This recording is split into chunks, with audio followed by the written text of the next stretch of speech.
pour l'instant, le point sur la loi, le point également sur les avis de ceux qui auront à la pratiquer.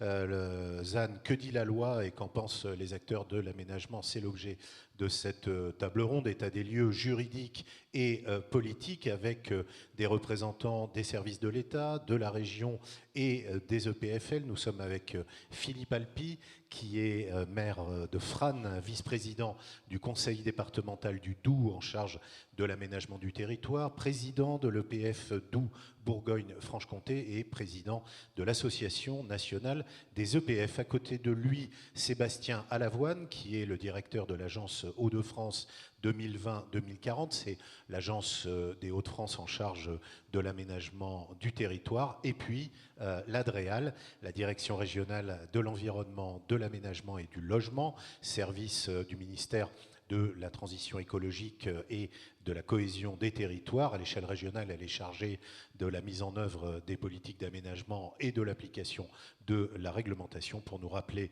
ce que dit la loi en matière d'artificialisation des sols, pour nous faire part des évolutions et nous dire comment elle sera appliquée sur les territoires. La parole pour le directeur régional de l'environnement, de l'aménagement et du logement dans les Hauts-de-France, Laurent Tapadinas. Merci, monsieur le directeur, d'être avec nous ce matin. Merci à vous, mesdames et messieurs les élus, mesdames, messieurs, bonjour à tous, et merci de m'accueillir dans ce magnifique bâtiment. Merci à l'EPFLO d'avoir organisé cette journée qui, je pense, sera effectivement très utile et intéressante. Je vous prie à mon tour d'excuser l'absence du préfet de région, effectivement, qui avait prévu de venir ce matin ouvrir ses travaux, mais qui m'a prévenu hier soir qu'il ne pourrait pas et m'a demandé de vous transmettre ses excuses et quelque part de le représenter. Je pense que s'il avait été là, il aurait effectivement eu à cœur de rappeler quels sont les enjeux qu'il voit, lui, dans cette sobriété foncière, si on élargit au-delà du ZAN qui nous occupe aujourd'hui.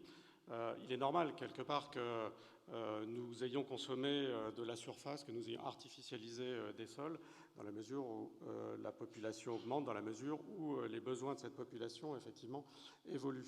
Le constat, cependant, qu'on fait aujourd'hui, c'est que, finalement, les surfaces artificialisées, elles augmentent plus vite que la population. C'est vrai à l'échelle de la France, c'est vrai à l'échelle des Hauts-de-France. Si on se place à l'échelle des Hauts-de-France, on voit d'ailleurs que la part des surfaces artificialisées est plus importante qu'en moyenne en France. On a 13%, selon nos décomptes, de la surface qui est artificialisée dans notre territoire régional, pour environ 10% au niveau national. Et là, je pense que le préfet aurait été très attentif à ce point. Cette artificialisation, qu'est-ce qu'on constate? C'est qu'elle se fait essentiellement au détriment des terres agricoles, et particulièrement dans les Hauts-de-France, où pourtant c'est évidemment une richesse importante de notre territoire, où la productivité des terres fait qu'effectivement les terres agricoles des Hauts-de-France contribuent largement à la production et à la souveraineté alimentaire de la France. Donc cet enjeu de préservation de nos ressources, de nos terres agricoles, évidemment est au cœur des préoccupations qui nous animent sur la sobriété foncière. Mais ce n'est pas la seule, et celle qui a conduit le législateur à aller vers le zéro artificialisation nette des sols. C'est bien sûr aussi tous les enjeux qui sont liés au changement climatique, dans la mesure où les sols jouent également un rôle très important sur la captation du CO2. Ils font partie, à ce titre-là, j'allais dire, de notre patrimoine commun. Ils permettent de compenser nos émissions de CO2. Ils ont aussi, évidemment, un rôle important quand ils ne sont pas artificialisés, c'est de permettre l'infiltration des eaux et là aussi la captation de cette ressource qui nous tombe du ciel pour aller dans les nappes souterraines. Aujourd'hui, pour mémoire, dans les Hauts-de-France, 95% de notre ressource en eau, elle est dans les nappes, et ces nappes ne sont évidemment alimentées que si l'eau peut s'infiltrer pour y parvenir. Donc cette protection de la ressource en eau, évidemment, un enjeu également très important. L'artificialisation ayant aussi des conséquences, bien sûr, sur, par exemple, les ruissellements, les inondations et donc d'autres effets que ceux qui sont liés à la ressource.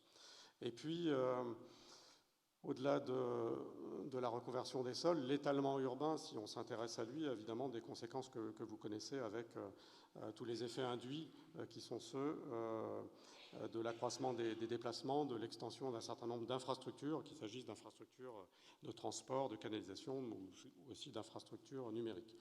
Donc tous ces enjeux, évidemment, c'est ce qui a conduit le législateur et je vais y revenir donc, dans les textes, à faire évoluer les choses.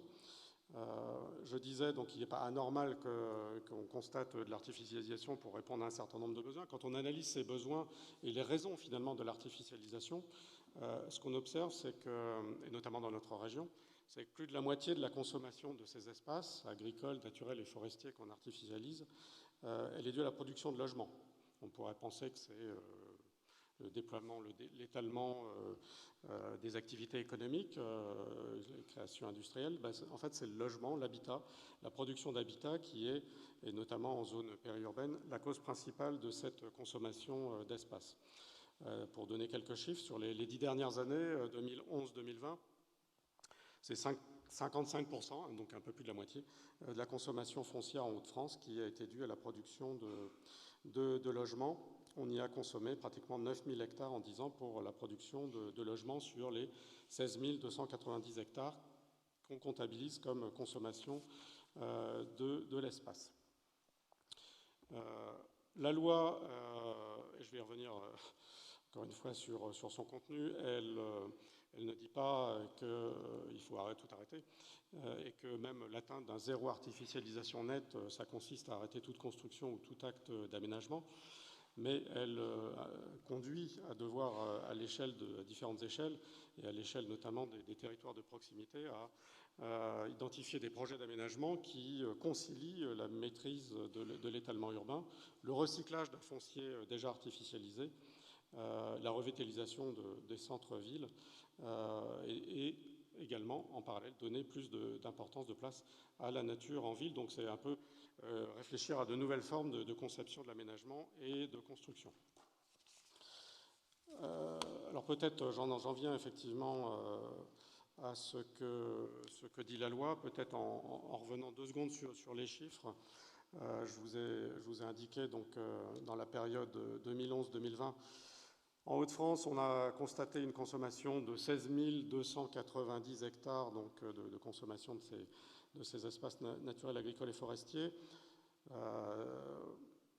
Si on regarde un petit peu comment ça se passe dans le temps, on voit qu'en fait, sur cette décennie, il y a quand même une baisse dans les premières années de la décennie, et qu'entre 2011 et 2016, effectivement, on a une descente de la consommation de ces espaces, mais on est un peu, ces dernières années, sur un plateau. Alors ça rebaisse à nouveau en 2020, donc la trajectoire est plutôt bonne, mais l'objectif, ça va être d'aller un peu plus loin, et notamment pour respecter les ambitions de la loi. Alors, qu'est-ce que dit la loi ?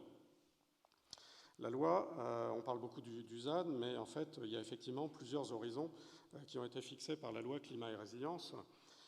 Il y a puisque pour aller vers le ZAN, et je vais y revenir à l'horizon 2050, il y a des enjeux qui sont des enjeux de définition de quoi on parle, des enjeux aussi de mesure, et puis des enjeux de préparation de l'ensemble des acteurs à ces objectifs.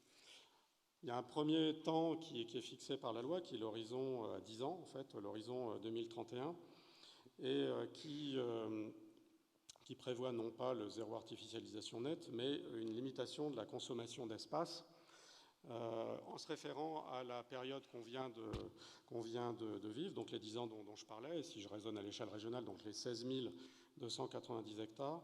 Et ce que demande la loi, c'est que dans la période des 10 ans qui s'ouvrent, cette consommation soit limitée à 50% de ce qu'on a observé précédemment, donc 16 290 à l'échelle régionale, 8 000 hectares. Et la consommation de ces espaces étant entendue comme la création ou l'extension effective d'espaces urbanisés sur les territoires concernés. Et puis à l'horizon, effectivement, il y a l'horizon 2050 qui est celui qui est celui du ZAN proprement dit. Et donc là, l'objectif c'est d'atteindre un zéro artificialisation nette des sols avec un objectif du rythme de cette artificialisation qui sera mesuré par 10 ans. Donc ça veut dire qu'à l'échéance 2050, on doit être capable d'équilibrer l'artificialisation des sols avec la désartificialisation, la renaturation de sols, pour que cet équilibre, effectivement, se solde à zéro. La loi a défini juridiquement cette notion d'artificialisation, elle l'a introduit dans le code de l'urbanisme. Donc l'artificialisation est définie comme l'altération durable de tout ou partie des fonctions écologiques d'un sol, en particulier de ses fonctions biologiques, hydriques, climatiques, c'est un peu celle que j'évoquais tout à l'heure en termes d'enjeux, ainsi que de son potentiel agronomique et toutes ces altérations donc par son occupation ou son usage. Je ne rentre pas à ce stade plus avant dans cet article, mais on pourra y revenir si nécessaire. Donc, je reviens un peu sur la distinction consommation d'espace, artificialisation des sols. La réduction de la consommation d'espace, qui va être mesurée dans un premier temps, donc vise à protéger des espaces naturels, agricoles et forestiers et à, quelque part, lutter contre l'étalement urbain. Donc la limitation de cette consommation des espaces naturels, agricoles et forestiers va être la première étape, quelque part qui s'inscrit dans les pratiques un peu plus larges qui sont ceux de ce qu'on appelle la séquence éviter, réduire et compenser, et va constituer le levier majeur pour réduire l'artificialisation des sols à court terme. Donc, ce qui va beaucoup distinguer l'artificialisation des sols de la consommation de ces espaces, et notamment la question de la mesure. La mesure de l'artificialisation des sols, effectivement, elle s'appuie très clairement à une échelle très précise et infraparcellaire, sur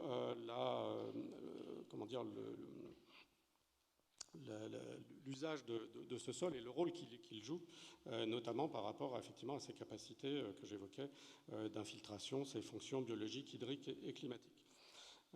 Et donc ça nécessite effectivement des différents outils et outils de mesure qui ont commencé à être définis par la loi d'une part, mais aussi par des textes d'application, puisque plusieurs textes d'application de la loi ont commencé à être publiés au printemps dernier, et notamment un premier décret publié le 29 avril de cette année a précisé la nomenclature et défini les surfaces artificialisées à l'échelle des documents de planification et d'urbanisme.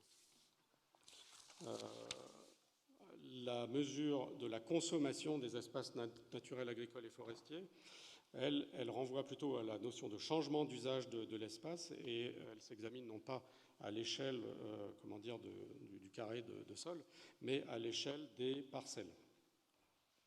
Donc bien encore un premier temps, c'est pendant la décennie qui vient, c'est ça qu'on va mesurer.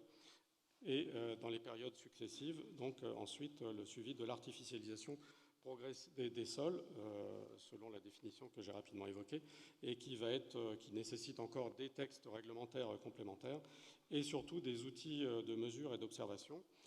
Des outils de mesure et d'observation qui sont en cours de déploiement tant à l'échelle nationale avec ce qu'on appelle l'OCS-GE, occupation des sols à grande échelle, ou dans notre région avec un outil qui est en cours de mise en place sous la maîtrise d'ouvrage de la région, mais j'imagine que Sébastien Lavoine y reviendra, avec ce qu'on appelle l'OCS 2D. Alors, ce que dit la loi aussi, c'est qu'il y a bien sûr des objectifs qui ont été fixés à l'échelle nationale, et c'est qu'il s'agit de territorialiser ces objectifs. Si on veut qu'ils soient mis en œuvre, il faut qu'on puisse les retrouver à toutes les échelles, et notamment les mesurer. Ce qu'a prévu la loi, donc, c'est d'une part une première déclinaison à l'échelle des SCOT, territorialisation des objectifs nationaux, en particulier de l'objectif qui est fixé sur la première période que j'évoquais tout à l'heure, qui est de dire on doit réduire de moitié la consommation d'espace qui a été mesurée dans la décennie qui s'achève pour faire la moitié dans la décennie qui commence. Ça doit se retrouver dans les SRADET. Et donc, ça induit une mise en route de révision ou de modification des SRADET, ces nouveaux schémas devant être modifiés d'ici le 22 février 2024. C'est lié à la date de publication de la loi. selon un calendrier qui avait été adapté d'ailleurs par la loi 3DS. Puis ces objectifs vont devoir être déclinés dans les documents de planification que sont les SCOT et autres documents d'urbanisme, les PLUI notamment, donc à l'échelle respectivement de 2026 et 2027. Sur les objectifs qui sont fixés dans les SRADET, là aussi un texte a été publié en avril 2022, donc décret d'application qui précise les objectifs et règles du SRADET en matière de gestion économe de l'espace. Peut-être que Sébastien y reviendra aussi. Il prévoit notamment, ça c'est l'état du droit actuel, la mise en place d'un compte foncier régional qui permet d'identifier à cette échelle-là un certain nombre de grands projets donc, qui n'iraient pas peser sur les comptes fonciers plus locaux qui vont devoir être constitués à l'échelle de territorialisation suivante. Ça, c'est ce que dit le texte actuel. Alors, effectivement, il y a un certain nombre, vous avez évoqué tout à l'heure le canal Seine-Nord-Europe, qui, effectivement, si on donne quelques chiffres, canal Seine-Nord-Europe, on est sur, en gros, 2000 et quelques hectares de consommation d'espace. Pas forcément d'artificialisation, c'est là où on va retrouver les subtilités de décompte entre consommation d'espace et artificialisation, puisqu'il sera in fine constitué d'un grand plan d'eau et les surfaces en eau ne sont pas considérées comme des surfaces artificialisées. Mais à court terme, effectivement, il va constituer une surface, une consommation de ces espaces, et on est dans les ordres de grandeur d'un peu moins de 1000 hectares. Donc par rapport à ce que je vous indiquais tout à l'heure, 8000 hectares, vous voyez que ce n'est pas totalement anodin.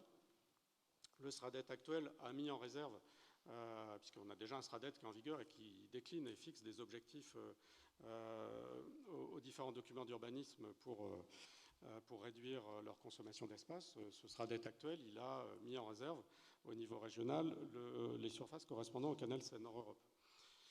Il y a un débat actuel, effectivement, est-ce que certains grands projets nationaux pourraient éventuellement sortir du compte régional pour être intégré dans un compte national, ou en tout cas ne pas peser sur le compte régional. Le gouvernement a souhaité effectivement engager un travail là-dessus avec les régions, donc qui est en cours, avec des groupes de travail qui portent à la fois sur ce sujet-là.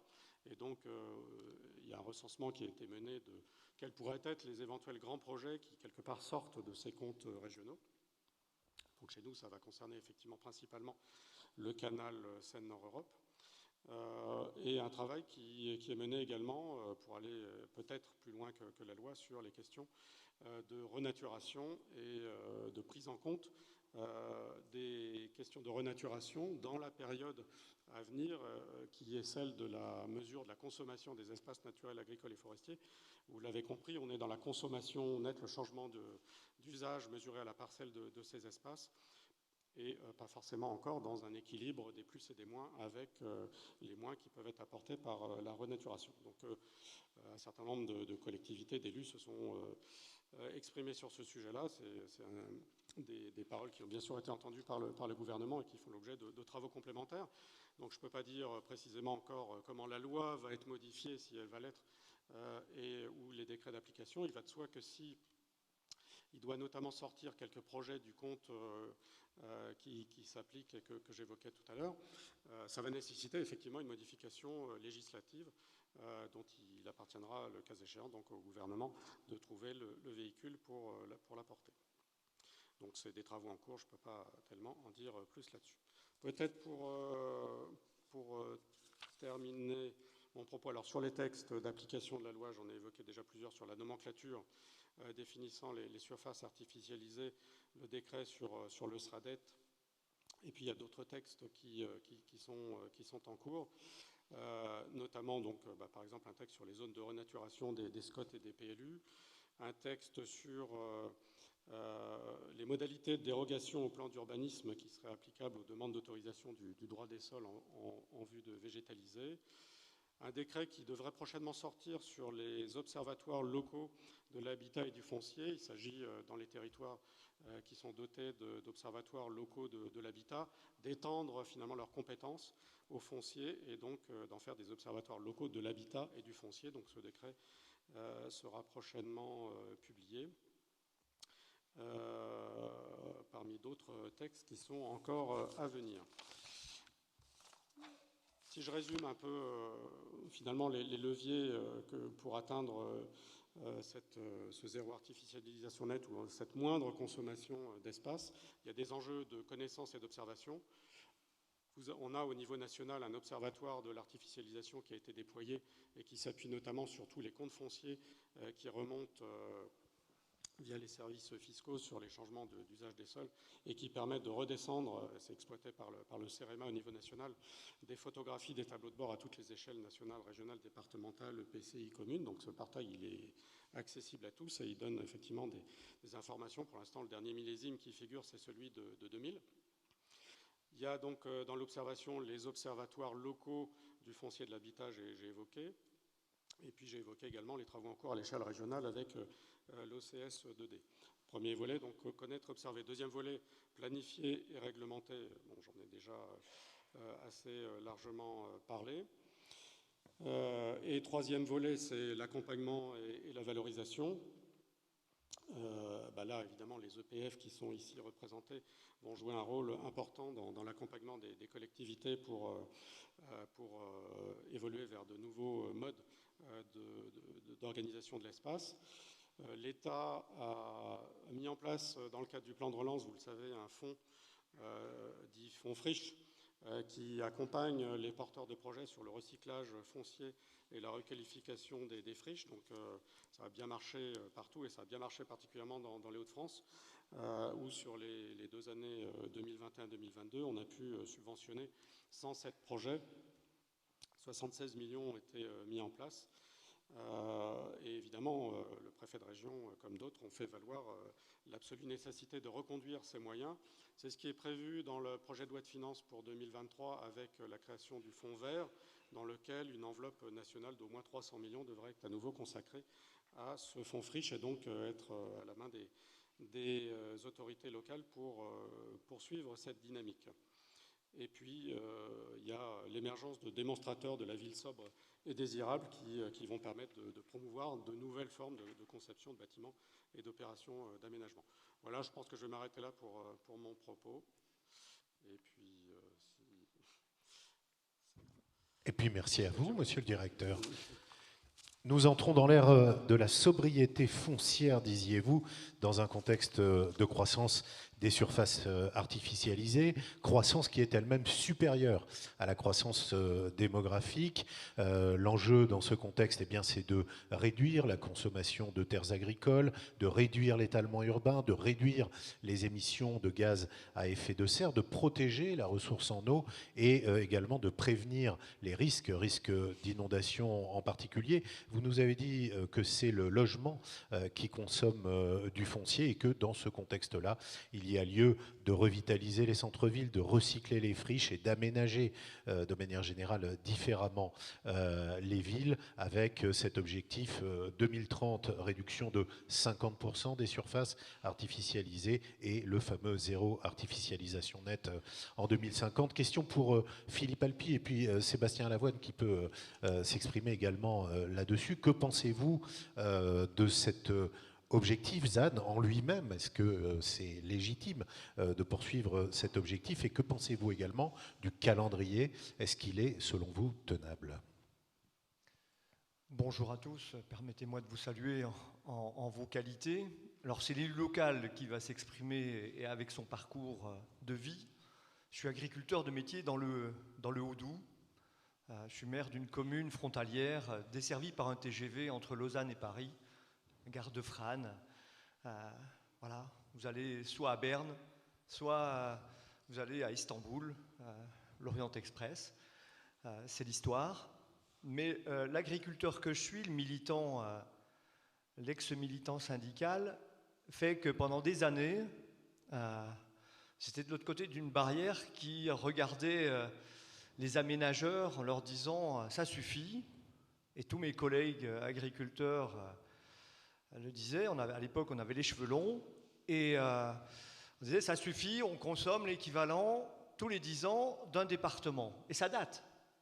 Parce que je pense que les représentants de l'administration l'ont entendu dans leur parcours de vie. Dans tous les grands congrès, c'était... voilà. Il se trouve qu'on commence à avoir des cheveux blancs, on est passé de l'autre côté de la barrière, sur nos territoires, parce que agriculteurs, on est aussi responsable de la dynamique territoriale, et on prend des responsabilités ou on n'en prend pas, mais on devient élu. Et il se trouve que mes collègues qui militaient avec moi sont aujourd'hui, comme moi, souvent élus, locaux, départementaux, régionaux. Et on a des parcours et des visions diverses. À l'époque, on ne nous disait pas quelle était la taille du département qu'on allait sacrifier. Est-ce que c'était le territoire de Belfort, c'est-à-dire un timbre-poste, ou est-ce que c'était la Mayenne, tous les 10 ans, qu'on sacrifiait à l'usage? Alors j'entends que c'est le logement, mais moi j'avais plus en tête que c'était les grandes surfaces, que c'était les espaces commerciaux qu'on voyait s'agrandir autour de nos villes. J'imaginais pas que c'était le logement, monsieur le Dréal, et tout le respect que je vous dois, mais voilà. Chez nous, frontière suisse, on a un périmètre qu'on connaît. D'autre côté, c'est l'Eldorado, et les Suisses sont très sobres. Ils achètent le granulat chez nous, ils stockent chez eux. Ils achètent le bois chez nous, et ils le montent chez eux. Ils montent les usines à forte valeur ajoutée chez eux, mais ils nous laissent à nous la charge du logement et la charge, je dirais, des infrastructures, etc. etc.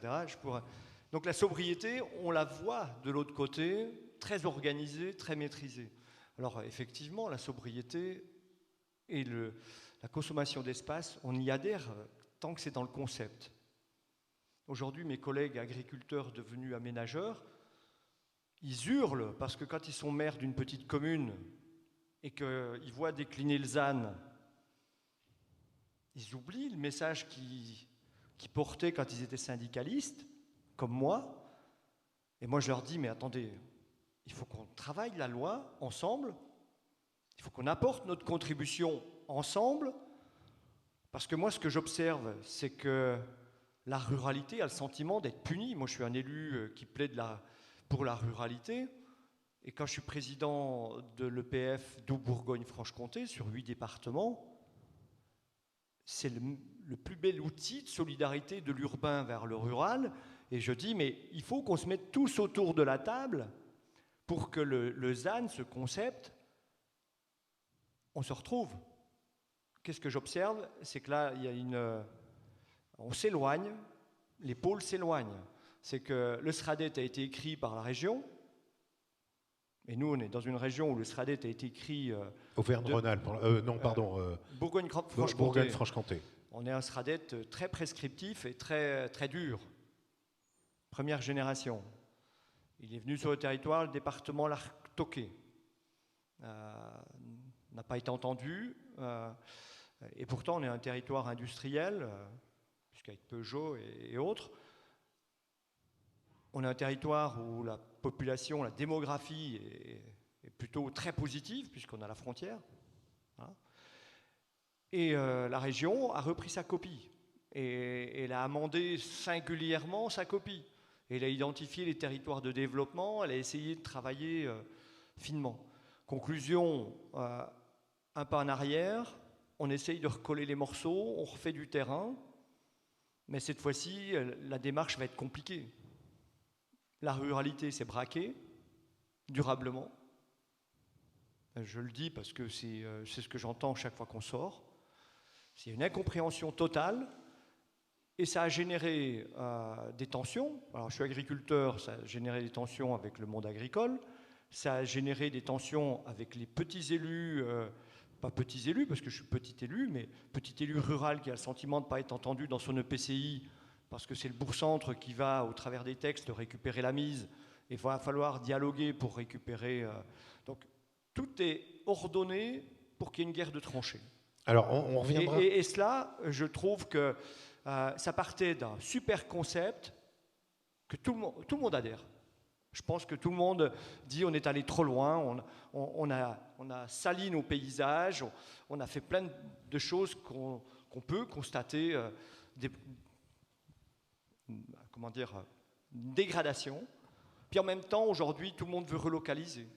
tout le monde veut relocaliser la production. Je pense qu'il n'y a pas un maire ici qui a envie de recréer de l'emploi local, plus en Chine, plus en Inde, plus... On reviendra, Philippe Alpi, si vous voulez bien, sur la distinction entre agglomération, territoire dense et puis territoires ruraux. Ce qu'on retient, c'est que sur l'objectif de réduction de l'artificialisation, et contrairement à une majorité, disons, d'élus locaux, vous êtes clairement favorable à cet objectif. Le directeur de l'Adréal nous disait tout à l'heure, il faut désormais territorialiser la loi, et c'est maintenant à Sébastien Lavoine que la question est adressée. L'outil de territorialisation de la loi, ce sont les SRADET. Comment ça se traduit? Qu'est-ce que vous faites de cet outil? Qu'est-ce que vous mettez dedans? Quelle réalité cela prend dans la région Hauts-de-France? Alors bonjour à tous. Merci à l'EPFLO effectivement pour l'invitation. Je représente donc le président du conseil régional et Guilain Cambier qui est vice-président en charge donc, notamment du SRADET, et je vous prie de bien vouloir les excuser. Pour répondre à la question, alors déjà sur la philosophie de la loi, bien évidemment, le conseil régional, avant même la loi climat-résilience, avait posé ce principe de réduction de l'artificialisation dans son SRADET. Donc là aussi, il n'y a pas de débat là-dessus. Sur le fond, on est bien d'accord. Après, effectivement, on peut discuter, et on va le faire, je pense, des modalités de mise en œuvre et du calendrier. On y reviendra, je pense. Ce point de calendrier, je pense qu'il est important. Je vais le faire maintenant avant de travailler, avant d'aller vraiment sur l'aspect territorialisation. Je pense que déjà le premier mérite de cette loi, c'est d'avoir généré du dialogue et du débat sur le sujet. Ça, c'est important. On voit que ces discussions au sein des territoires, entre les territoires, sont très importantes. Et donc, dans ce processus, il y a eu la conférence régionale des SCOT, qui a discuté avec l'ensemble des SCOT, donc des Hauts-de-France, depuis plusieurs mois, pour produire, on va dire, un certain nombre de propositions qui ont été rendues fin octobre et qui sont intéressantes. Donc là, à partir de là, nous, la région, on va travailler à partir de ces propositions-là, et on va travailler sur cette territorialisation. En termes de méthode, deux choses.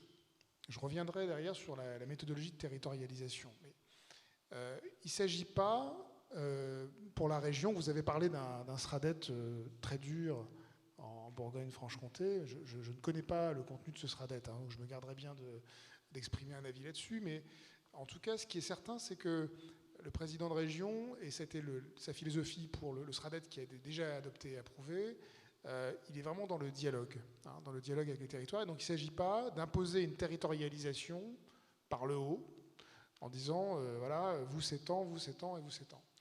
Donc il va prendre le temps aussi de cette concertation, qui pour le moment, ce temps de concertation est envisagé en début d'année, en janvier, avec les territoires, pour discuter des critères, des modalités.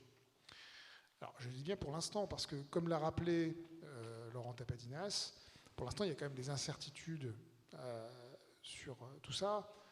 Les décrets qui sont potentiellement en cours de réécriture, la loi qui peut-être va être modifiée, également la question des grands projets, qui est une question centrale dans la territorialisation. Je vous donne quelques ordres de grandeur. Laurent Tapadinas l'a déjà fait, mais je vais rentrer un peu plus dans le détail. Effectivement, la période de référence pour la région Hauts-de-France nous donne un chiffre de 16 290 hectares, donc à diviser par 2, ce qui nous fait un compte foncier de 8 000 hectares à territorialiser jusqu'à 2030. Le SRADET, qui a été adopté et approuvé, avait exclu, avec l'aval de l'État à l'époque, mais c'était avant la loi climat-résilience, les grands projets d'envergure nationale, transnationale, européenne, dont le canal Seine-Nord, mais il y avait aussi d'autres projets, même des projets qui d'ailleurs n'ont pas nécessairement le même impact, en tout cas en nombre d'hectares que le canal Seine-Nord, mais par exemple les parkings liés au Brexit, puisque vous savez qu'il y a des zones de stationnement aujourd'hui qu'on doit construire liées donc au Brexit, avec la restauration des droits de douane, etc., on a considéré que ça ne pouvait pas s'imposer aux territoires qui étaient concernés. C'est un exemple donc, parmi tant d'autres. Si on considère uniquement le canal Seine-Nord, donc, alors là-dessus, on n'a pas forcément les mêmes chiffres, mais en tout cas, moi, le chiffre que j'ai, enfin, après, je n'ai pas la vérité, mais c'est plutôt 2800 hectares, avec les plateformes. Le grand port maritime de Dunkerque, hein, qui est une opération d'intérêt national, et c'est 1200 hectares, ce sont les chiffres que j'ai, et la RN2, c'est 700 hectares. Voilà, bon. C'est à peu près les ordres de grandeur. Donc en gros, rien qu'avec ces 3 projets-là, on est à 4000 hectares, donc on divise le compte foncier régional par 2.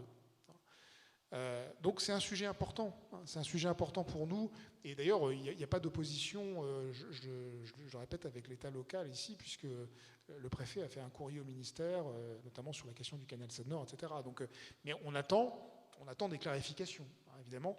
C'est important de savoir si, pour territorialiser, on part de 8000 hectares au niveau régional ou si on part de 4000. Pour vous donner aussi un ordre de grandeur, c'est pas la même chose. 4000 hectares divisé par 48 scots, ça fait une moyenne de 8 hectares par an par scot. Donc voilà, le débat est posé quand même comme ça. Au-delà de la question du volume d'hectares à artificialiser, le principe, c'est que vous êtes gestionnaire finalement d'un stock de droits artificialisés que vous allez attribuer, pardon de dire les choses de manière un peu caricaturale, mais c'est ça, à travers ce fameux schéma qu'est le SRADET. Quelle est la grille de lecture de la région? Comment est-ce qu'elle va décider d'attribuer ces droits ou de ne pas les attribuer? Alors, aujourd'hui, je ne veux pas faire de langue de bois, hein, mais il est évidemment trop tôt pour répondre. Hein. L'avis de la conférence des Scots a été rendu, là, fin octobre. On travaille dessus, on travaille techniquement. Comme je l'ai dit, on envisage... Qu'est-ce qu'elle dit, la conférence des Scots? Alors, beaucoup de choses, c'est difficile à résumer, mais pour moi, il y a des propositions qui s'adressent bien évidemment à la région. Hein, on nous dit gestion... solidaire, interterritorial solidaire, avec des conseils sur les critères concernant les grands projets, avec beaucoup de propositions sur les outils de mesure, de pilotage du ZAN. Hein, c'était rappelé par Laurent Tapadinas, c'est très important. Et d'ailleurs, on travaille avec l'État aussi sur la mise en place de CS2D. Elle nous dit aussi beaucoup de propositions sur la gouvernance, mais elle fait aussi des propositions à l'État, hein, en tout cas qui ne relèvent pas de la région. Quand par exemple on a une proposition qui vise à introduire, ça a été évoqué, la notion de renaturation avant 2030, la région ne peut pas, n'est pas compétente sur le sujet. Hein. C'est un sujet qui est législatif, qui est réglementaire. Sur la question des grands projets, de sortir du compte foncier régional des grands projets exceptionnels comme le canal Seine-Nord et de les mettre à un compte foncier national, c'est pareil. C'est pas nous qui décidons. Donc voilà, il y a beaucoup de choses dans ces propositions. Donc on est en train de les examiner et on va essayer de les traduire donc avec des critères qui soient, on va dire, le plus juste possible. Juste quand même, peut-être pour mettre le graphique sur l'évolution des consommations d'espaces naturels, agricoles et forestiers. Depuis 10 ans, Laurent Tapadinas l'a évoqué, c'est la période de référence. Et on voit bien à travers cette évolution qu'on a des évolutions assez contrastées selon les départements. Alors, il y a bien le phénomène qu'il évoquait au niveau régional, avec une baisse dans un premier temps, puis après un effet de plateau. Mais l'effet de plateau, on voit qu'il est quand même contrasté, puisque par exemple, dans le département de la Somme, on a une nouvelle augmentation donc, ces dernières années, alors que d'autres départements continuent à baisser. Alors qu'est-ce qu'on fait de ça? Qu'est-ce qu'on fait de ça? C'est un peu le risque de ne travailler que sur des indicateurs et pas sur du qualitatif. Et donc, ce n'est pas ce qu'on veut. On veut essayer d'avoir une approche globale parce qu'il ne s'agit pas de stigmatiser non plus on va dire, les territoires qui ont consommé de l'espace.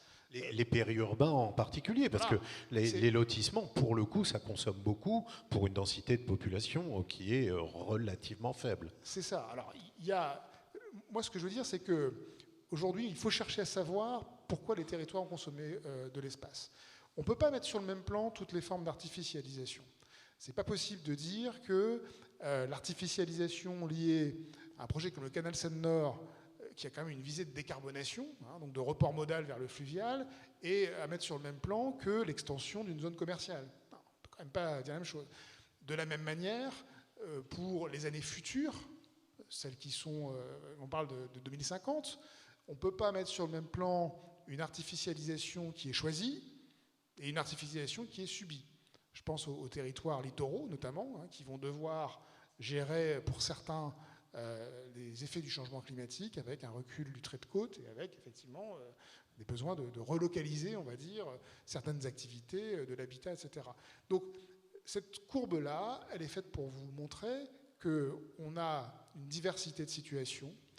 On a également la loi qui prévoit donc, de prendre pour référence, alors pour la première période 2030, cette consommation passée pour après en déduire un droit artificialisé, et que donc du coup l'équité, d'ailleurs ça a été demandé par la conférence des Scott, est de dire attention à ne pas pénaliser ceux qui, entre guillemets, ont été vertueux dans les 10 années précédentes.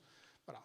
Donc nous on réfléchit à tout ça à ce stade. Je ne peux pas vous donner de réponse. Ce qui est certain, c'est que le président de région, les consignes qu'il nous a données, la commande politique, c'est de respecter un développement équilibré des territoires. C'est dans le SRADET. Alors, le développement équilibré, ça ne veut pas dire tout partout, mais ça ne veut pas dire on prend en compte uniquement les territoires tendus et puis on oublie ceux qui sont détendus. Ce n'est pas ça du tout. C'est être attentif, notamment sur la question des ruralités. Et là encore, je tiens à dire que sur les ruralités, c'est complexe parce qu'on a des ruralités qui sont plutôt en développement, on en a qui sont en déprise, etc. C'est difficile d'avoir une définition de la ruralité qui soit évidemment complètement homogène. Donc la question de l'équilibre, une vigilance sur les ruralités. Il ne souhaite pas, le président de région, il l'a déjà affirmé à plusieurs reprises, que ça pénalise le développement économique régional et celui des territoires. Donc nous, service, on va en tenir compte pour faire aussi des propositions à l'exécutif. Et puis, il ne souhaite pas non plus que ça soit en opposition avec d'autres formes de transition, et notamment la dynamique REV 3, qui est donc en faveur, qui est liée au changement climatique, parce que là aussi, on a bien conscience qu'il ne faut pas mettre les territoires dans des injonctions paradoxales en leur disant il faut réduire l'artificialisation, mais il faut développer les ENR, il faut développer la réindustrialisation, etc., etc. Donc on est attentif à ça, mais comme les services de l'État d'ailleurs. Enfin, je veux dire, il n'y a pas de. Donc ça va être cet équilibre qu'on va essayer de trouver et d'être équitable dans cet exercice de territorialisation avec une concertation. Et la nécessité d'un pilotage assez fin avec les acteurs sur chacun des territoires que vous avez décrits. Laurent Tabaninas disait tout à l'heure, c'est le logement qui consomme le plus d'espace. Et généralement, sur cette question, on entend la formule « reconstruire la ville sur la ville ». Donc ça, c'est une formule qui est assez esthétique, en tout cas, elle est plaisante à entendre. Après, il y a une réalité derrière tout ça. Qu'est-ce que ça veut dire reconstruire une ville sur une ville ? Je ne veux pas monopoliser la parole. Non, mais je sens déjà la crispation des architectes des bâtiments de France qui pourront s'exprimer d'ailleurs s'ils le souhaitent sur ce sujet. Il y a aussi l'acceptation, tout simplement, des populations. Enfin, comment on fait pour reconstruire une ville sur une ville ? Alors, tout à l'heure, j'exprimais le fait que je suis frontalier et que j'observe ce qui se passe en Suisse. Je crois que quand j'observe ce qui se passe côté France, on a des promoteurs qui continuent dans nos collectivités à construire comme hier, alors qu'on n'intègre pas le changement climatique, on n'intègre pas le ZAN. Et quand on débat avec eux, ils sont dans le business, il faut ils ont des savoir-faire, certes, mais ils n'ont pas intégré que à la maison individuelle, il fallait substituer peut-être un autre type de logement adapté au temps futur. Et le problème, c'est que personne ne se parle. C'est qu'ils sont dans leur business. L'élu local, il voit qu'ils consomment beaucoup de foncier très rapidement. Alors bien sûr, il peut s'opposer à l'octroi de permis de construire, mais quand vous connaissez le système, il ne fait pas long feu dans la fonction quand il fait ça en général. C'est compliqué parce que les arbitrages, on le voit lorsqu'on vient d'instaurer nous un PLUI, alors qu'on avait un PLU, on était bien tranquille au niveau de ma mairie de 2000 habitants. Et on est pourtant parti sur le PLUI pour ne pas se faire imposer par le SCOT qui est en cours de discussion, etc., etc. Vous voyez, c'est une cascade de... tout le monde regarde le SRADET qui est en train de s'écrire. Sur le territoire, il y a ceux qui démarrent plus vite que les autres pour ne pas subir. Puis on s'aperçoit qu'il y a des acteurs qui sont là et qui vivent leur vie. Alors qu'on devrait se poser puis dire la qualité du logement, nos amis suisses savent faire du logement collectif, alors ça a un coût. Mais du logement collectif, qualitatif, où il fait bon vivre. Donc ça veut dire quoi? Ça veut dire pourquoi du côté de la frontière, on est incapable, et de l'autre côté, et on consomme beaucoup moins de foncier. Il y a un art de vivre qualitatif. Donc c'est cela. On a des architectes qui ne sont pas entendus. Côté France, on essaye avec le CAUE d'en parler, d'animer le territoire, parce que c'est vrai que là, il faut qu'on arrête. Il faut véritablement qu'on arrête. Mais on a quand même cette culture de collègues élus qui revendiquent toujours, non, la maison individuelle, Oui, mais on ne peut pas. On est des ruraux, laissez-nous tranquilles, la maison individuelle, ça fait partie de la vie dans la ruralité. Ça, c'est aussi quelque chose que vous entendez. La ruralité et la maison individuelle. Donc, c'est des arbitrages qui vont être singuliers sur le court terme. D'autant plus qu'aujourd'hui, d'ores et déjà, les petites communes se voient bloquées par les services de l'État pour l'octroi de permis de construire pour une maison individuelle, pour un jeune agriculteur qui veut s'installer localement. Donc reconstruire la ville sur la ville, ça veut dire concrètement dans la ruralité, eh bien, vous avez intérêt à acheter l'ancien pour penser reconstruire ou réaménager l'ancien. Et moi, je le dis à mes collègues élus, avec l'EPF, aujourd'hui, vous n'avez pas les moyens dans votre commune, avec l'EPF, faites rapidement une réserve foncière. Vous dites, monsieur, les promoteurs n'ont pas la culture de ça, ou alors ils accompagnent le marché. Vous dites les élus résistent parce qu'ils peuvent perdre les élections sur des sujets comme ça. Mais il y a un autre élément, si vous permettez, c'est la population elle-même. C'est Jean Viard qui dit on est dans la société du barbecue. Les Français veulent une maison individuelle avec un double garage, de plein pied de préférence, et un jardin pour pouvoir recevoir leurs amis. Ça, en centre-ville, c'est impossible, ou en tout cas, ou réservé à tout le moins à quelques ultra privilégiés. Donc, comment on accompagne, comment on tord ça pour amener les gens à revenir vers les centres-villes dans les territoires ruraux, parce que dans les centres-villes, ils ne peuvent pas y revenir, puisque les prix sont trop chers. Comment on résout cette équation qui semble infernale ? L'équation, elle est infernale, je le reconnais. Et on échangeait avec monsieur le maire de Soissons hier soir sur comment on peut faire adhérer nos concitoyens à la vie dans du collectif acceptable.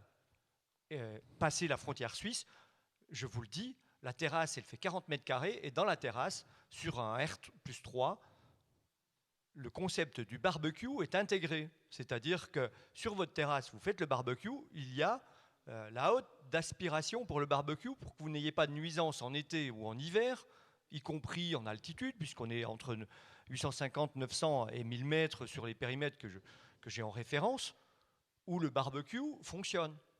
Cela veut dire que ce que dit Jean Viard, certains l'ont traduit avec un coût du logement. Donc, qui va accepter? Il faut reconstruire la ville sur la ville. Donc, il y a un coût qui va être intégré. Et il faut que nos constructeurs, nos promoteurs, nos architectes travaillent ensemble pour la définition d'un nouvel art de vivre, et que ce modèle-là, quelque part, s'impose. Cela veut dire que c'est un changement de culture radical. Vous avez modérément, mais quand même, dénoncer le point de vue de vos homologues maires du Sénat qui les représentent et qui résistent aujourd'hui contre Lausanne. Comment les faire changer d'avis et prendre la mesure de ce que vous disiez en introduction, c'est-à-dire qu'on consomme des terres agricoles et qu'on pollue l'espace finalement? Alors, les collègues sénateurs, ils sont dans ils sont dans une équation difficile. Certains sont en renouvellement à 2 ans. Non, mais ils font ce que disent les maires. C'est Et évident, ils entendent les maires leur leur dire boulot. qu'est-ce que l'État nous a encore produit, qu'est-ce que tu en penses, toi objectivement, il dit attends, le ZAN, c'est encore un truc produit par notre haute administration. Et bien sûr, après, quand ils sont en conclave entre eux, puis qu'ils écrivent la loi, c'est plus modéré. On essaye de trouver des voies avec eux pour construire.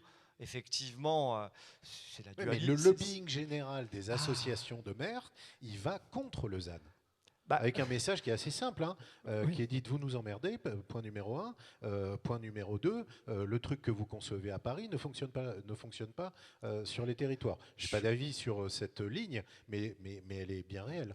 Vous voyez, moi je suis dans une région avec une majorité où le dogme et l'idéologie a alimenté le SRADET, mais de bonne foi, parce que moi j'ai participé aux travaux, et cette volonté vraiment d'être exemplaire, dans l'esprit de la loi. Franchement, il faut reconnaître. Mais traduit sur le terrain, c'est juste un irritant de plus. On avait le 90 km pour la ruralité, là on a cet irritant supplémentaire, et là c'est réussi. Mais il va falloir le faire pourtant, parce que sur l'artificialisation, il y a des sujets qui sont quasiment indiscutables. Tout ce qui concerne l'eau, d'une part, et tout ce qui concerne la protection contre les inondations, par ailleurs, dont on sait que les événements climatiques durs vont se multiplier. Là, il y a un sujet quand même. Et il faut aller très vite. Et il faut aller très vite en plus. Parce que le changement climatique, on le voit tous, c'est un accélérateur des politiques publiques qui vient encore stigmatiser les territoires, y compris la ruralité. Mais moi, je n'oppose pas la ruralité et la ville, c'est surtout pas ça. C'est vraiment l'observation. Distinguer les nuances entre les deux. C'est distinguer les nuances. Et c'est vrai que tous autant que nous sommes, nous avons une responsabilité d'aménageurs. Mais quand je dis aménageurs dans le bon sens du terme, il faut qu'on partage tous les enjeux. L'eau, la qualité de l'air, les mobilités, la qualité de vie dans nos cités, les services qu'on doit apporter. Et quand vous échangez avec les maires, ils adhèrent tous à cette démarche-là. Je reviens à ma question, excusez-moi d'insister un peu lourdement. Comment faire pour que les maires, les élus locaux, accompagnent cet objectif ZAN sans braquer leur population et avoir affaire à des populations encore plus crispées qu'elles ne le sont déjà? Écoutez, pour nous, c'est 6000 hectares que la région doit dispatcher entre des territoires comme la Nièvre qui sont en déprise et le Haut-Doubs, le Jura, en frontière, où on est en surpression. Et la règle, elle est sensiblement la même pour la Nièvre que pour le Haut-Doubs. Et puis les territoires qui n'ont pas été très vertueux, qui ont consommé énormément, finalement, ils ne sont pas sanctionnés. Donc vous voyez, les élus, déjà entre les élus, je pense que c'est pareil ici, puisque vous avez proposé des séquences tout à l'heure où on voit les évolutions. Donc là, c'est compliqué. Les élus, entre eux, moi je suis dans une association de maires du Doubs, le président de l'association des maires du Doubs a dit « bon, c'est bon, il est l'heure de déjeuner, on va arrêter le débat, parce qu'on va se foutre dessus, entre les agglos, les zones frontalières, et puis les territoires en déprise. Parce qu'aujourd'hui, on attend que l'État nous donne une régulation. Mais l'État, c'est nous. C'est nous aussi, les élus, qui faisons remonter. Alors, association des élus de la montagne, vent debout contre le ZAN. J'étais à Rodez. Voilà. Parce qu'il y a plein de choses qui sont incohérentes appliquées à la montagne. Mais je pense que dans le littoral, c'est pareil. Ici, à Soissons, l'ambition d'un territoire d'être bon porteur pour une relocalisation d'activités industrielles qu'il faut qu'on recapitalise en France. Vous ne l'avez pas évoqué, mais je pense qu'un territoire industriel avec des hommes et des femmes, justement, qu'est-ce qu'on fait? Sébastien Lavoine voulait réagir. Oui, je partage ce que vous dites. D'ailleurs, je pense que si on isole trop le paramètre artificialisation dans le modèle d'aménagement, on va se planter collectivement. Je pense que le sujet, vous l'avez dit, c'est bien de travailler sur un autre modèle d'aménagement. Et l'aménagement, c'est la question de l'artificialisation, mais c'est aussi les déplacements, Vous évoquiez Jean Viard avec son histoire de barbecue. maison de barbecue, mais Jean Viard, il a aussi écrit La démocratie du sommeil, et dans lequel il expliquait que les mobilités étaient extrêmement importantes, que les territoires se transformaient avec ces mobilités, etc. etc. Bon. Donc ça montre bien que globalement, les territoires, les maires, doivent gérer tout ça. Et c'est extrêmement complexe. C'est extrêmement complexe, mais pour jouer un petit peu la mouche du coche, parce que c'est comme ça qu'il faut aussi de prendre le débat aussi.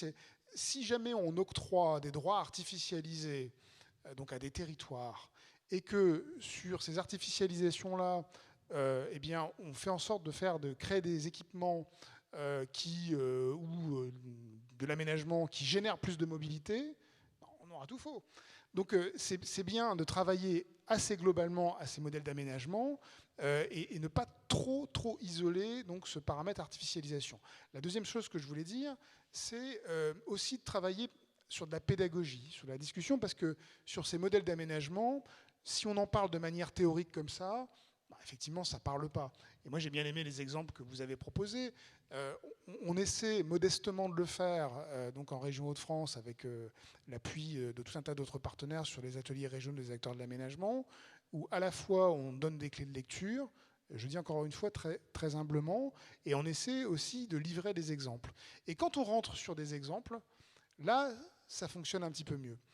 Sur le ZAN, quand on dit il n'y a qu'à Faucon, vous devez faire autrement sur le développement économique, effectivement, avec la lecture qu'on a de ce qui s'est passé depuis 30 ans et des pratiques, c'est compliqué. Si on commence à regarder ce qui se fait ça et là, c'est assez intéressant. On a là bientôt à Dunkerque une usine verticale qui va être implantée. Bon, voilà, c'est nouveau, c'est intéressant. On a des pratiques de développement économique qui sont aussi grâce, par exemple, aux EPF. En France, là, en Hauts-de-France, s'est installée une gigafactory en renouvellement urbain. Donc voilà, il y a des nouvelles pratiques, mais qu'il faut expliquer, qu'il faut accompagner. Et je pense que c'est comme ça aussi qu'on y arrivera. Et on verra des exemples au cours de cette journée. Votre réaction, Monsieur le Président Bruno Calero, et puis ensuite vos questions ou vos contributions. Merci à tous d'avoir alimenté ce débat. Et effectivement, je pense que vous avez mis le doigt sur la pédagogie. Et la pédagogie, elle doit se faire sur les petites communes, les maires ruraux, dans lesquels aujourd'hui, quand j'échange avec eux, ils disent « mais nous, on n'a pas de sujet, le logement, des fois on en décrue au niveau de population, et ainsi de suite ». Mais néanmoins, il faut aussi les accompagner, c'est-à-dire leur dire « voilà, mais oui, aujourd'hui, vous n'avez pas de besoin. Mais demain, vous allez avoir peut-être 2 maisons avec des arrière-terrains assez importants. Et donc, vous pouvez faire une veille foncière qui permettra demain de laisser cet espace possible pour les générations futures, les maires futures, pour pouvoir justement se constituer une nouvelle possibilité d'offre de logement.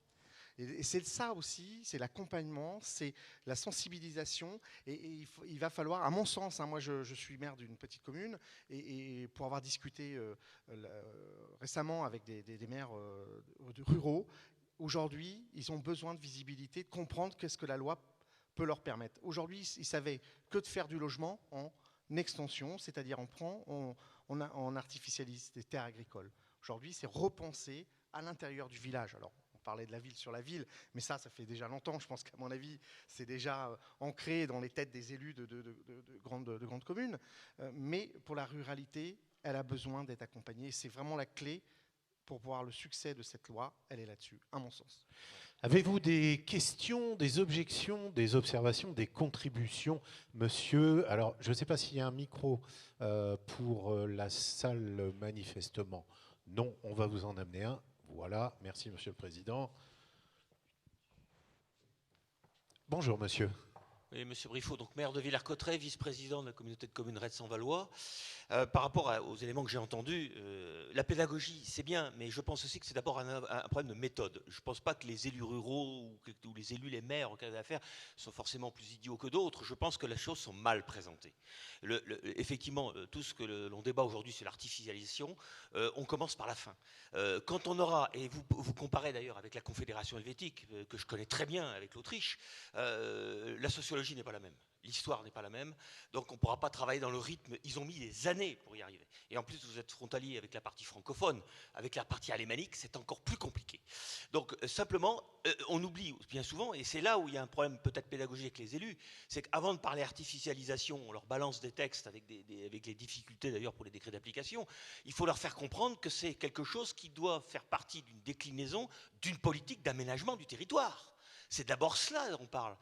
En France, on travaille toujours à l'envers.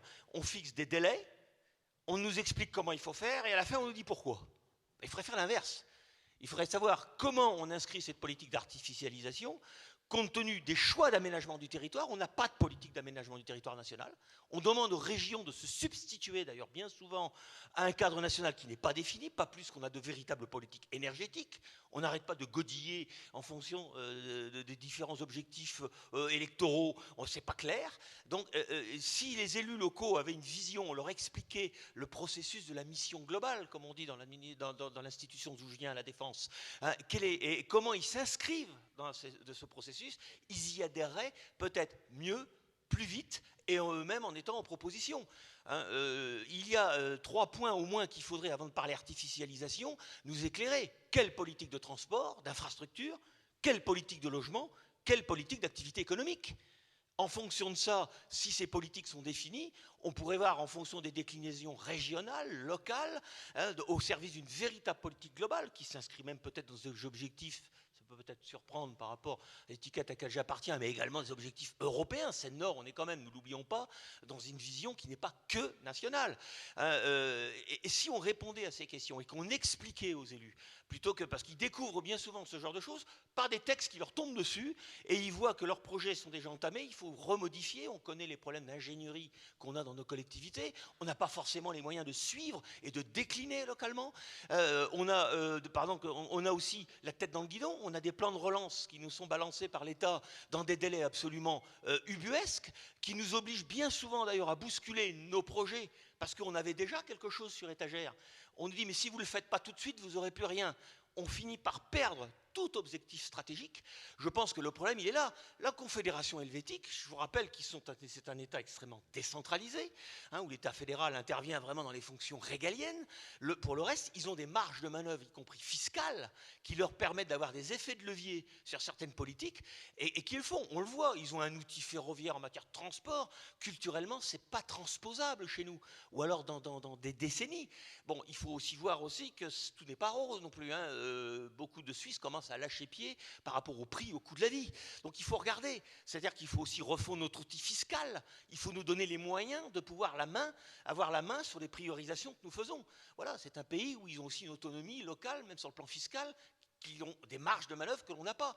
Donc, prévoir des sujets comme cela sans avoir réglé les problèmes d'aménagement du territoire, de fiscalité, voilà. En France, le problème, on n'est pas suivi, c'est parce qu'on travaille à l'envers. Merci, monsieur le maire, de cette contribution. Nous avons des parlementaires dans la salle. Si vous voulez prendre la parole, mesdames et messieurs, les parlementaires, vos interventions sont les bienvenues. Le Césaire est là aussi, qu'il s'exprime bien sûr s'il le souhaite. Il y a une question dans la salle que je ne vois plus. Vous êtes un peu dans l'obscurité, monsieur. Voilà, c'est là. Bonjour. Bonjour, monsieur. Oui, bonjour. Donc, alors moi, je pense qu'ici, je représente la société civile. Je suis président du ROSO, le regroupement des organismes de sauvegarde de l'Oise, donc la Fédération de défense de l'environnement du département de l'Oise. Alors, je pense qu'on a la particularité, alors moi, je suis là en tant que bénévole, hein, parce qu'on est tous bénévoles dans la fédération, mais dans le département de l'Oise, on a la particularité, et je pense que c'est valable dans d'autres départements, quand je rencontre les autres associations que de temps en temps, l'Adréal des Hauts-de-France nous réunit. Puisque nous, les représentants de la société civile, nous sommes présents à la CDAC, Commission d'aménagement commercial, nous sommes présents à la CDPENAF, nous sommes présents à la CDNPS, au CODERS, dans toutes les commissions départementales. Et donc je pense qu'on a cette vision de faire le lien en termes d'aménagement du territoire, parce que l'aménagement du territoire, vous l'avez dit, c'est l'eau, la forêt, les transports, je ne dis pas tout ce qui vient d'être dit là. Et donc, moi j'ai écouté ce que vous disiez sur le Doubs, c'est intéressant. Je pense que le département de l'Oise a une spécificité, c'est d'avoir autant de SCOT que de communautés de communes. Donc, si vous voulez, déjà en termes de vision du territoire, c'est un peu compliqué, parce que je crois que dans la conférence interscot qu'il y a eu dans la région des Hauts-de-France, il y a des départements des Hauts-de-France qui ont un peu moins de SCOT que dans l'Oise. Et nous, ce qu'on s'aperçoit, voilà, moi je vous donne du vécu, hein, du vécu de citoyen. Moi, quand je suis en voiture, je regarde déjà si je vois des friches commerciales. Je me dis, tiens, on a agrandi telle zone pour en faire une friche commerciale à côté. Je regarde si je vois des friches industrielles. Donc effectivement, si le plan friche fonctionne. Pour regarder s'il n'y a pas des friches de logement. Si vous allez à Beauvais, vous avez par exemple l'État qui est propriétaire de grands bâtiments qui ont été désaffectés de l'administration, qui sont désaffectés depuis 10 ans. Plein centre de la ville. Donc, on continue à s'étendre. Enfin voilà, c'est de la cohérence territoriale. Et moi, je voulais poser 2 questions sur ce sujet-là. Vous avez parlé de la consommation, effectivement, sur les Hauts-de-France, des logements, mais vous n'avez pas parlé de la consommation sur la partie économique. Vous avez parlé qu'il y avait un grand projet, et je peux vous dire qu'on est dans toutes les commissions du Canal Seine-Nord et de Magéo, et on discute beaucoup avec la Chambre d'agriculture de l'Oise, mais puisque ça concerne toutes les Hauts-de-France, et vous avez dit c'est un projet national pour décarboner, pour mettre effectivement les marchandises sur les bateaux. Alors j'allais vous dire oui, monsieur le directeur, mais à côté, pourquoi dans les départements de Hauts-de-France, on construit autant de bâtiments logistiques? Alors c'était dans le journal régional d'il y a 15 jours, hein, qui a fait la une dessus, je pense que vous l'avez lu, qui nous a donné les surfaces consommées pour la logistique. Alors là, en termes de cohérence, je ne comprends pas bien, si vous voulez. Je me dis, on veut mettre des marchandises sur un canal pour décarboner, et à côté, on consomme des centaines d'hectares, parce que c'est des projets de 100 hectares. Et aujourd'hui, vous avez même des promoteurs qui construisent en blanc, c'est-à-dire des permis en blanc. C'est-à-dire on ne sait même pas qui va venir utiliser ces bâtiments logistiques, mais on construit des bâtiments logistiques, puisque dans les Hauts-de-France, ça a été dit dans les journaux, c'est un peu la folie. Enfin, moi, si vous voulez, et là, ce n'est pas l'État qui demande de construire des plateformes logistiques dans les Hauts-de-France. Je pense qu'on a fait en France, on a fait quelque chose. Effectivement, à une époque, l'aménagement du territoire était très centralisateur, puisque c'était l'État qui était à la manœuvre, et on a donné la responsabilité aux élus locaux. Alors moi, j'allais vous poser la question, dans le Doubs et ailleurs, est-ce que vous concertez la population? Parce que vous avez parlé tout à l'heure, ah oui, nos concitoyens. Alors effectivement, les concitoyens, ils vont à un moment voter, ils vont mettre un bulletin de vote. Mais les concitoyens, moi, en ce qui me concerne, à chaque fois qu'il y a un SCOT qui est represcrit, ou le SRADET, etc., nous, on demande à participer. Ben, je peux vous dire qu'on ne nous accueille pas toujours les bras ouverts. Voilà, je voulais juste faire ce témoignage. Après, je serai à disposition, puisqu'on n'a aucun mandat d'élu, on présente nous-mêmes, la société civile, au poste pour discuter avec les uns les autres. On a beaucoup de choses à partager. Merci. Merci de cette intervention, monsieur. Merci d'avoir soulevé la question du foncier à usage économique. Vous verrez qu'au cours de cette journée, à plusieurs reprises, on en parlera. Il y a la question de la consultation et de l'intégration de la population au-delà de la conférence des SCOT qu'on a évoquée, qui est une question intéressante dont on peut éventuellement discuter. Je vous propose de voir s'il y a d'autres questions et le cas échéant. Bonjour. Oui, bonjour monsieur. Oui, bonjour à tous. Jean-Yves Canesson, président de la commission d'aménagement du territoire du Conseil économique et social régional. Donc d'abord, je voulais vous remercier de votre invitation et puis vous remercier également d'avoir organisé cette journée qui va être intéressante. Comme tout le monde, je viens aussi avec des questions. Et c'est pour ça aussi que nous sommes, je pense, nombreux aujourd'hui. Si on ne peut pas nier effectivement aujourd'hui la nécessité d'une sobriété foncière, on a vu aussi que ce n'était pas un concept nouveau et que beaucoup de PCI l'avaient déjà intégré. Cette loi va nous obliger donc à une marche forcée vers un nouveau paradigme, qui est un paradigme effectivement de sobriété énergétique, sobriété foncière extrêmement forte. Et donc, ça nous oblige effectivement à une nouvelle manière d'aborder l'usage du sol et une nouvelle relation par rapport au sol. Donc, le Césaire représente la société civile organisée. On reçoit déjà beaucoup d'interrogations. Donc, effectivement, les maires sont très inquiets parce qu'ils voient ça comme un coût, effectivement, dirigé vers leur développement économique. Les maires ruraux, notamment, M. Alpi le rappelait tout à l'heure, et je pense à l'instant à une tribune qui a été publiée dans une revue d'élus locaux qui disait devant le ZAN, est-ce qu'on prend les maires ruraux pour des ânes? Voilà. Les élus qui ont été vertueux se sentent également pénalisés. Il y a le sujet des stocks qui a été abordé tout à l'heure par M. le Président de l'Office public foncier. Les milieux économiques sont très inquiets aussi, puisqu'on nous dit qu'il faut réindustrialiser, notamment après le Covid. Comment fait-on? Les projets d'intérêt nationaux, donc on les a évoqués, le canal Seine-Nord Europe et puis le port de Dunkerque. Donc beaucoup d'interrogations. Pour autant, je pense qu'il y a des pistes effectivement qui sont à explorer. Les nouvelles pratiques, on a évoqué le sujet de la densité. Donc, alors, on parlait effectivement des Suisses et des Français. La civilité en France n'est pas la civilité chez les Suisses. Donc aujourd'hui, beaucoup de maires nous disent vous voulez densifier, mais comment fait-on? Parce qu'on est saisi tous les week-ends de problèmes d'incivilité entre nos habitants. Bon, il y aura peut-être des nouveaux outils également juridiques et fiscaux à mettre au point. On a évoqué également une très grosse inquiétude qui est le littoral. Qu'est-ce qu'on fait sur le littoral? Il y aura effectivement des populations à relocaliser en nombre important. Donc il faudra artificialiser pour relocaliser ces populations-là. Qu'est-ce qu'on fait des terrains? Alors on nous a dit il y a quelques jours, de toute façon, c'est pas très grave puisqu'on rend à la nature les terrains qui vont être submergés par la mer. Oui, sauf qu'il y a une différence de calendrier entre ce qu'on va artificialiser pour relocaliser les habitants et ce qu'on va rendre à la mer. Il y aura un décalage dans le temps. Bon, donc beaucoup de questions. Et puis c'est vrai qu'aussi le terme de ZAN, c'est pas du tout vendeur. On commence par une terminologie qui est négative au départ. Donc ça, c'est un vrai sujet. Et puis une matière qui est en complète évolution tous les jours, puisqu'on a parlé des décrets en cours de réécriture. Donc c'est une matière extrêmement mouvante. Donc on est tous aujourd'hui avec beaucoup d'interrogations. Alors ceci étant, le Césaire s'était autosaisi d'un sujet il y a déjà maintenant à peu près 1 an et demi ou 2 ans, qui tenait à la sobriété foncière et à l'équilibre des territoires. Donc vous voyez qu'on était parfaitement dans le sujet. La loi climat-résilience est arrivée après. Donc on a modifié un petit peu le cadre de notre autosaisine pour effectivement mettre un petit coup de projecteur plus fort sur la sobriété foncière et le ZAN, mais toujours avec ce souci d'équilibre des territoires, comme le rappelait tout à l'heure M. Alpi. Et je crois que c'est aussi le souci du président du Conseil régional.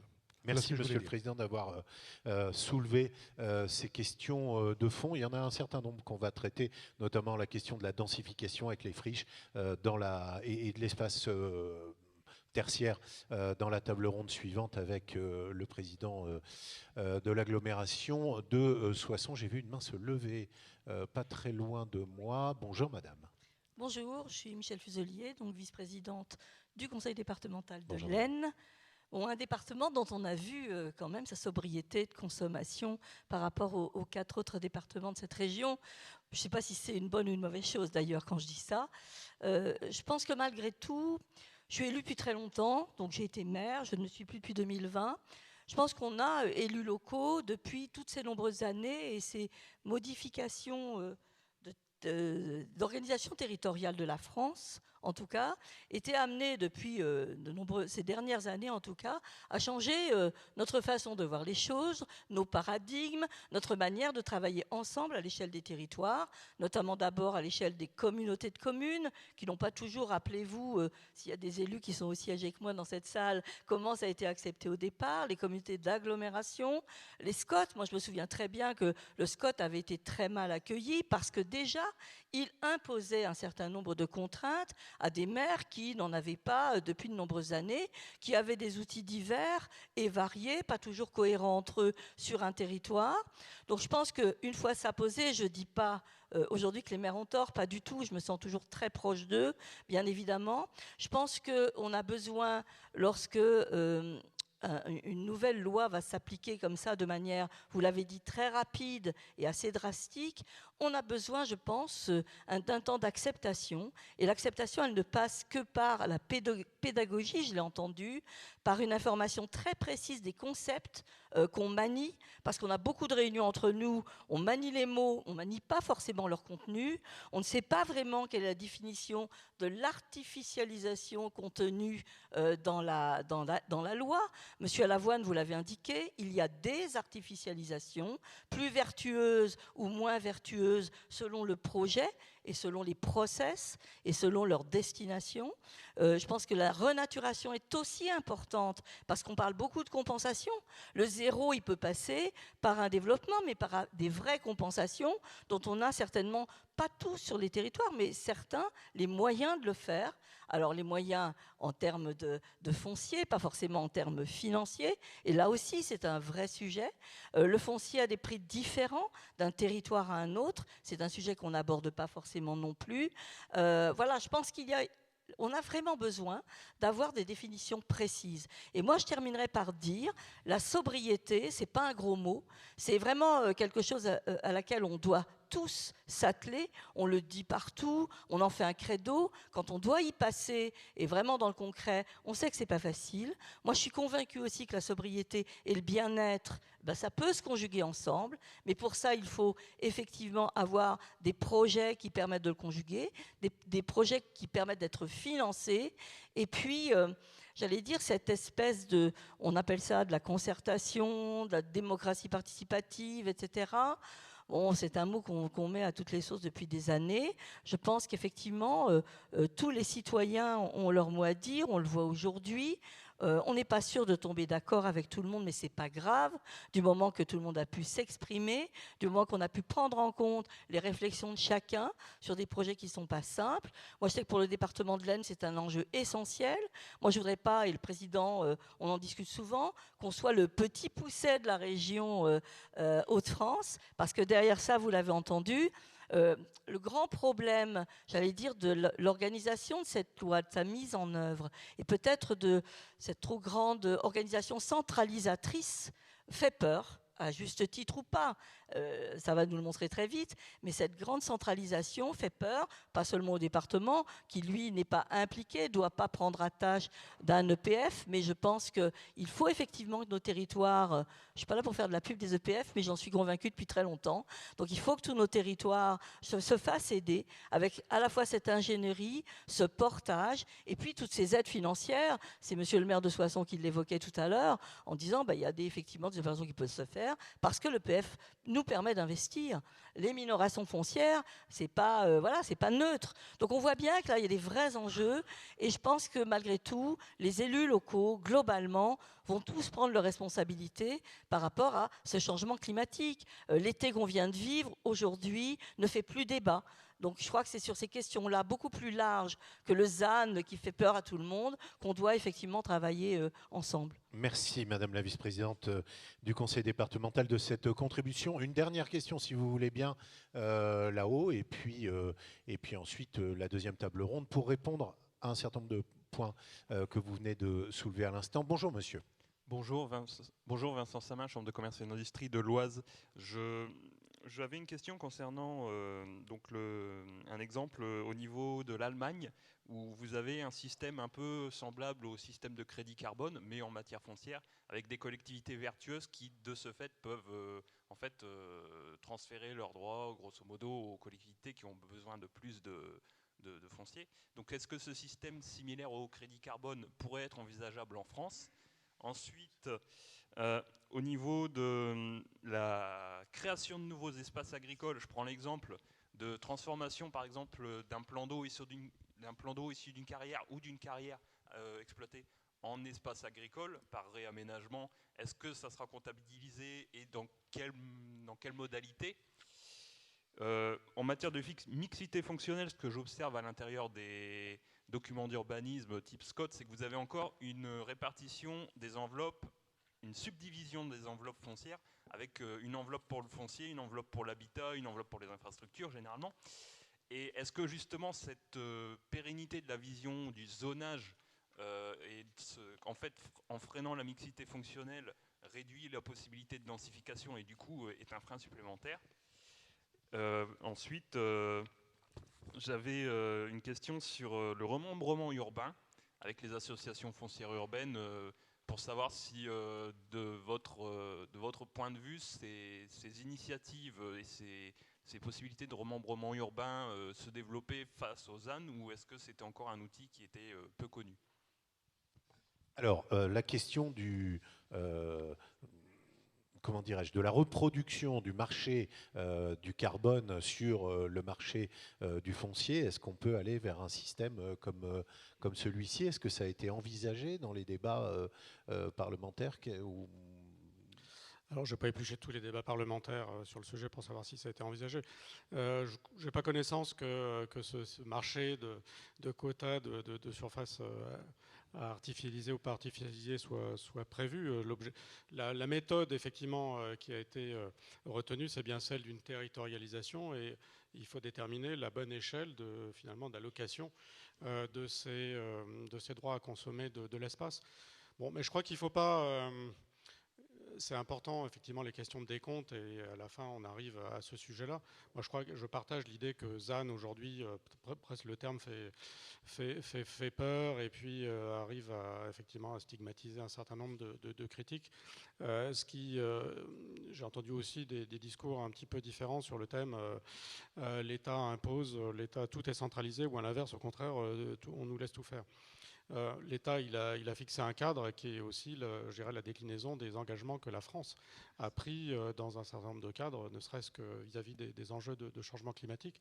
Et donc, elle fixe un cadre législatif qui décline effectivement avec des règles du jeu.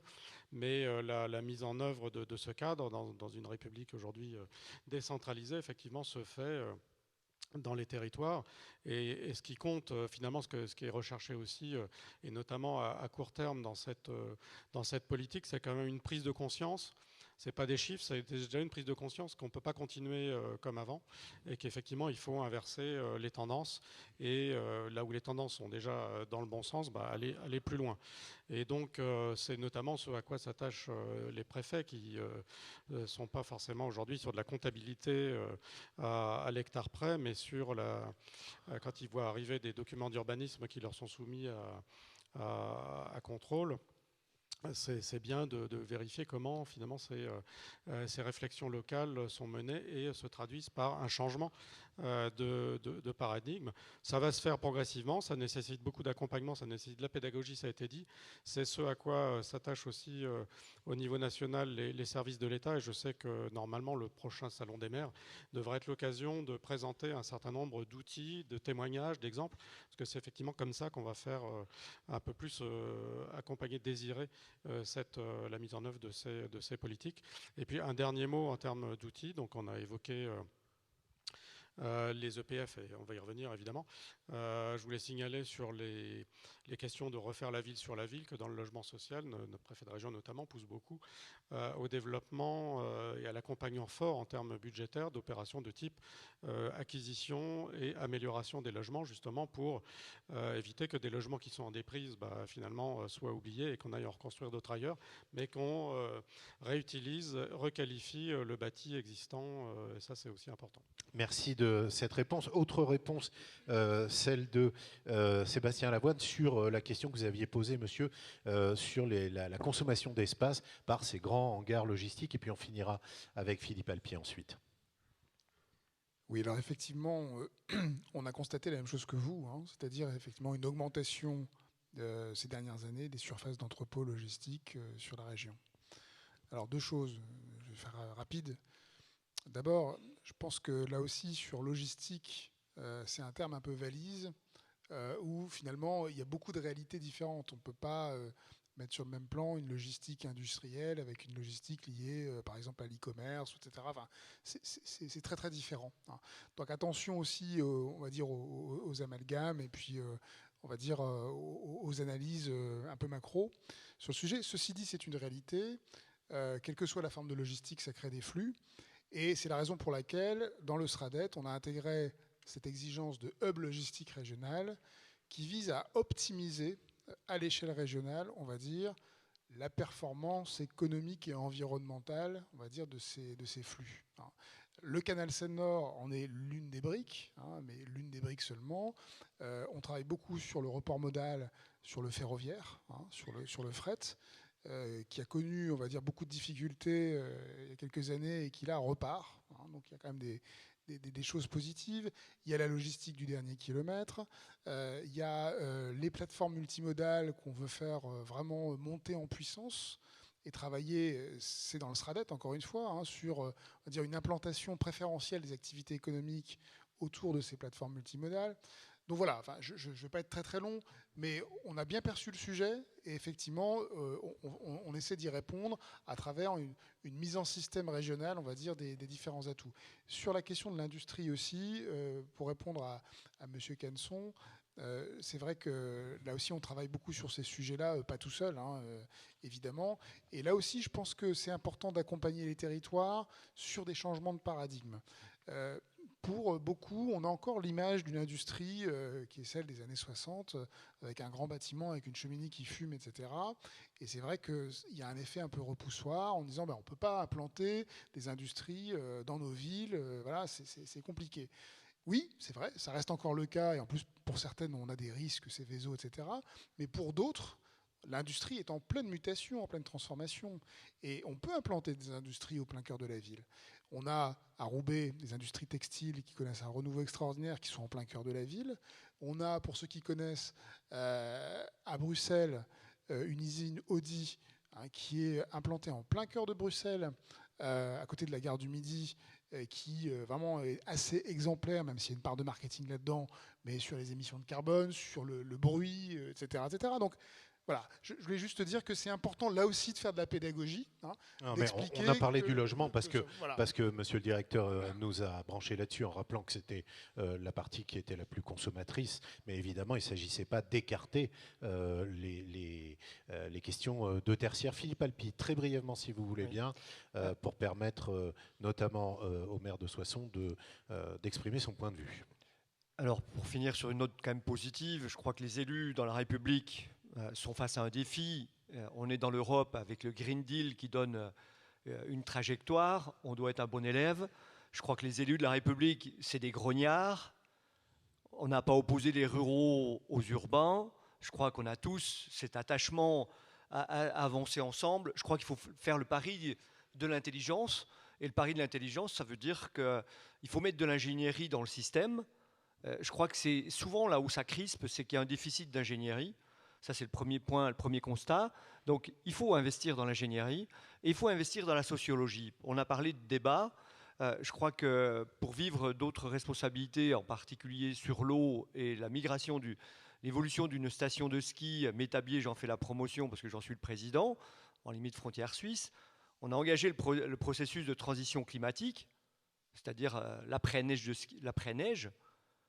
Si on n'avait pas eu le concours d'un sociologue et pour amener toute la montagne à adhérer, je crois qu'on serait dans le mur. Je crois que ça a été évoqué par plusieurs d'entre vous, la nécessité de se faire accompagner, y compris sur des sujets majeurs comme ceux-ci. Et on voit bien qu'on a des éléments de progrès à intégrer.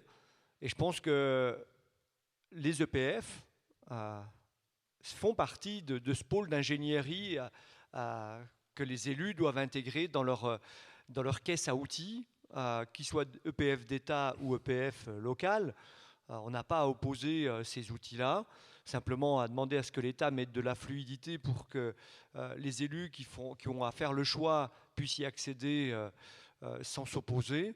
Et c'est le mot de la fin pour moi, mais je crois que c'est cet investissement dans l'ingénierie qui est nécessaire au territoire pour véritablement relever le défi. Et moi, je crois à mes collègues, ils seront au rendez-vous comme toujours, en grognant peut-être, mais on va écrire la loi tous ensemble, parce que c'est un défi qui, effectivement, les événements climatiques nous obligent à être responsables pour les générations futures. Merci beaucoup Philippe Alpi, président de l'Association nationale des EPFL. Merci aussi à Sébastien Lavoine, le directeur de l'agence Hauts-de-France 2020-2040, Audréal Laurent Tapadinas et à Bruno Calero, le président de l'EPFLO. Vous pouvez les applaudir si vous le voulez.